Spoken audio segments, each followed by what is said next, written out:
আসসালামু আলাইকুম। দেখতে দেখতে আমাদের মুরগিগুলোর বয়স আজকে 32 দিন।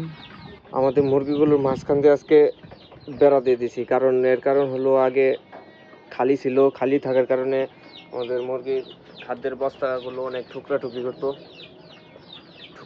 করতো এবং খাদ্য বস্তার ভিতরে পায়খানা করে ফেলতো। এর লাগিয়া আজকে মাঝখান দিয়ে একটা বেড়া দিয়ে দিছি। এখন মুরগিগুলো সম্পূর্ণ আলাদা। দেখুন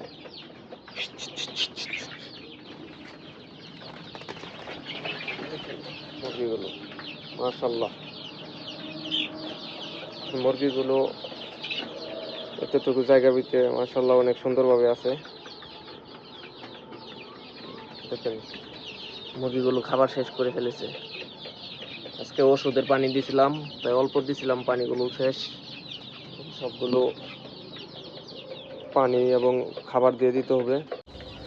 আমাদের মুরগিগুলো বর্তমানে খাবার বেশি খাইতেছে এবং খাবার চেয়ে বেশি নষ্ট করতেছে। আমাদের ঘরটি জানেন আপনারা যে মাচা সিস্টেম, নিচে মাছ আছে। এই মাচা সিস্টেম হওয়ায় খাদ্য খাওয়ার সময় ছিটাছিটি করে ফালাই দেয় এবং মাছ খেয়ে ফেলে। এতে আমাদের লস নাই, কারণ মাছগুলো খাইতেছে, তবুও আর কি মুরগির জন্য খাবার সংকট পড়ে যাইতেছে। এর জন্য নিয়ত করছি খাবারের পাত্রের নিচে সালাড চট দিয়ে দিব, যাতে মুরগি খাবার ছেটানোর পরেও সালাড চটে থাকে, পরবর্তীতে মুরগিগুলো খাবার খাইতে পারে।